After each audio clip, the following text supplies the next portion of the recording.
Time now is 18 minutes past 6. In 2015, nearly 1 million migrants made the dangerous journey by sea from Turkey to Greece.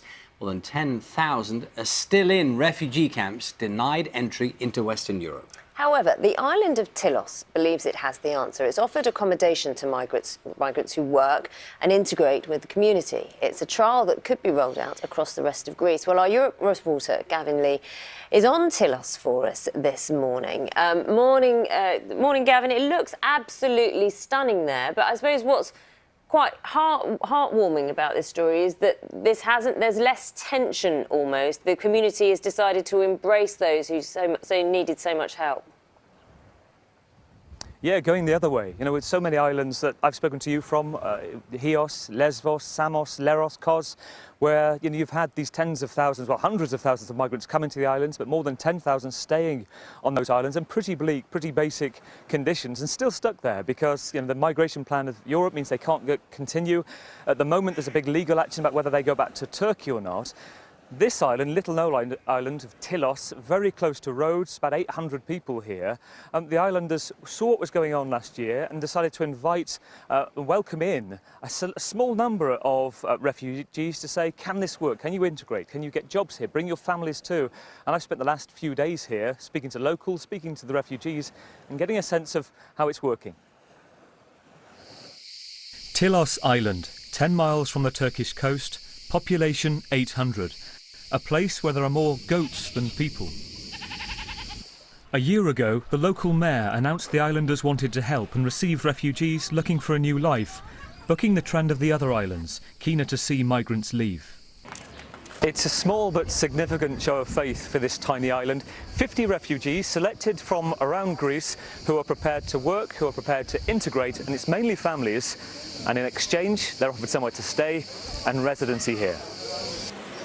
Meet Kusey, the new baker of Tilos. He escaped from the war in Syria and originally aimed for Germany with his family. When I arrived to Tilos, all my life changed.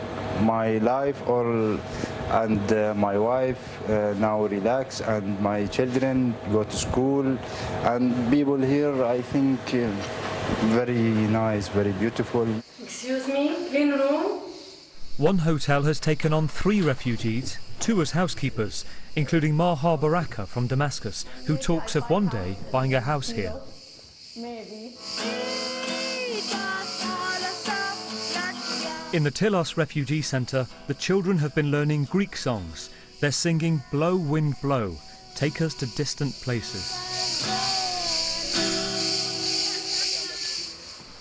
The key to the Tilos plan being a success is how the younger generation of refugees settle here and whether they continue to feel welcome and part of the community over the years to come.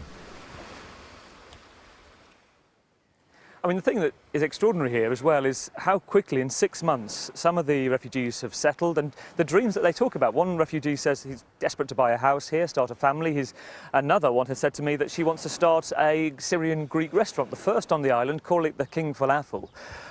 So in that sense, it's quite astounding. But let's look at how this can be working on a bigger scale. Is this just a Tilian thing?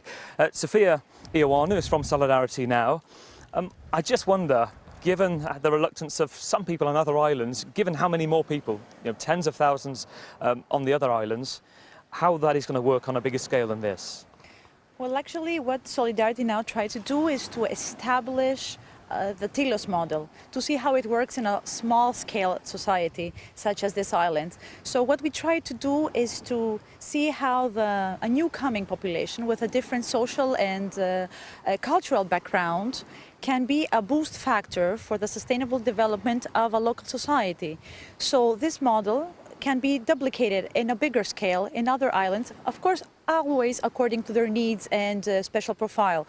But what is important to see here is that we see not only locals coming again, returning to Tilos and opening small businesses, but we see refugees working together and interacting together. And the bigger vision, their bigger dream is to create, and what we are trying to do and facilitate is a social enterprise here, like bringing together locals and the hosting community working together. One of the things that you mentioned, actually, you want to take this on a step further. You want to, within this enterprise, use the goats on the island. I think there are 10,000 goats, 800 people. So you have Greeks and Syrian refugees starting up a dairy farm. Exactly.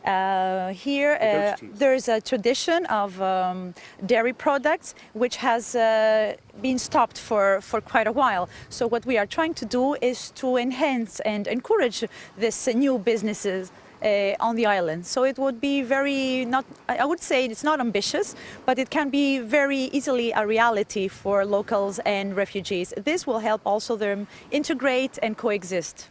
Sophia Ioannou from SolidarityNow, thank you for talking to me. And the one thing that strikes me is, with this ambition, yes, it's a very small scale, but aid workers like Sophia now are working not just on the islands, but the mainlands as well, smaller villages, to work out if, in small numbers, 50, 100 refugees, that is an option elsewhere. Indeed. Gavin, thanks very much. Gavin Lee there on the island of Tilos for us.